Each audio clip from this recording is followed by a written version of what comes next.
Bien, quand faut-il allumer la fameuse Hanoukia? En principe, on doit allumer dès la tombée de la nuit. Si toutefois on a été empêché pour des raisons indépendantes de sa volonté, il est permis d'allumer pendant toute la soirée, tant que les membres de la famille sont levés. Et si on n'a pas pu allumer jusqu'à en tout cas une heure avancée de la nuit, on le fera, mais sans dire la bénédiction.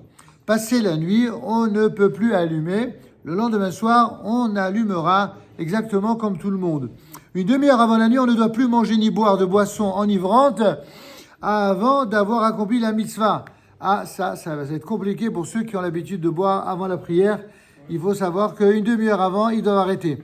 À partir de la tombée de la nuit, il est même interdit d'étudier la Torah avant d'avoir allumé la Hanoukia. Aussitôt qu'il fait nuit, on fera la prière de Ma'ariv, puis on allumera. En tout cas, c'est ainsi que l'on procède lorsqu'on fait Mincha suivi de Harvit.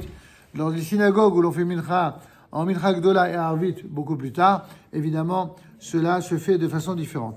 À Jérusalem, on a l'habitude de se conformer au Minhag du Gaon de Vilna et d'allumer les lumières de Hanouka aussitôt après le coucher du soleil et de faire donc la prière de Harvit ensuite.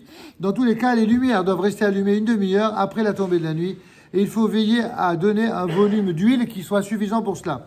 Il est permis d'éteindre les lumières de Hanouka lorsqu'elles ont brûlé une demi-heure après la tombée de la nuit et de se servir de l'huile qui est restée le lendemain soir.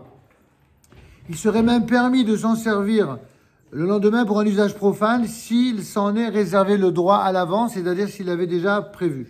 On peut également disposer de ce qui reste d'huile et de mèche à la fin de Hanouka si d'avance on en a exprimé l'intention. Sinon, il faut les brûler sans en avoir aucun profit de la flamme. Et aussi longtemps que les lumières brûlent, il est interdit de profiter de leur flamme, que ce soit même pour lire ou même pour étudier la Torah. Il est également interdit de déplacer la menorah. Il sera donc préférable, si l'on veut retirer la menorah, une demi-heure après la nuit, par exemple, eh bien, d'abord d'éteindre les lumières et seulement après de la déplacer. Dans le prochain halakha, nous verrons qui doit allumer les lumières de Hanouka.